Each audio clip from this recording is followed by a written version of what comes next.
Good morning, children. We'll start with the very first story of our syllabus from the book Hornbill. We'll study Portrait of a Lady, and the writer is Khushwant Singh. So before starting up the story, we'll first focus on the writer. Let's have a glimpse. Now, Khushwant Singh was born in 2nd February 1915 till 20th March 2014. He was an Indian novelist, lawyer, journalist and politician. He was born and raised in Hadali, Punjab, which is now in Pakistan, and he studied law at St. Stephen's College, Delhi, and King's College, London.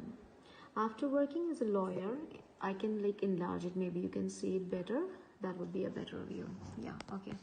So after working as a lawyer in Lahore court for 8 years, he joined the Indian Foreign Service upon the independence of India from British Empire in 1947. He was appointed journalist in the All India Radio in 1951 and then moved to the Department of Mass Communications of UNESCO at Paris in 1956.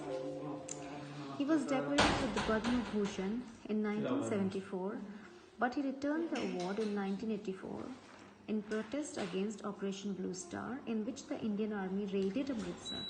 In 2007, he was awarded Padma Vibhushan. So you can understand, first he was given Padma Bhushan, then he was conferred Padma Vibhushan, the second highest civilian award in India.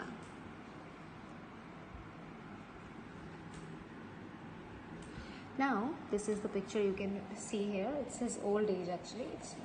You cannot relate it to his young days.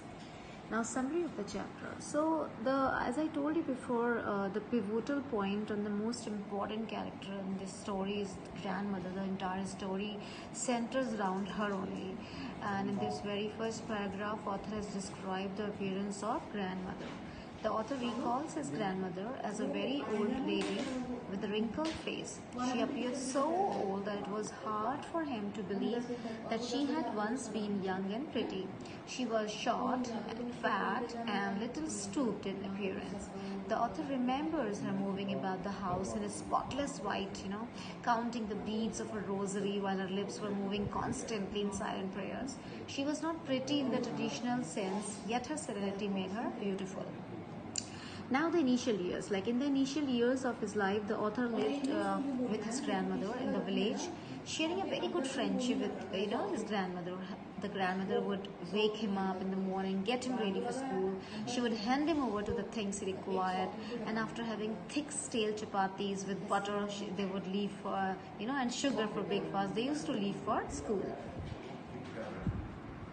Now, the author's grandmother always accompanied him to school as it was attached to the temple. It was a habit to carry several stale chapatis for the village dogs, which they used to feed while returning from the school. The grandmother used to sit inside the temple reading holy books while the narrator learned alphabets and prayers in the school. We'll read it up till here. We'll do next in the next video.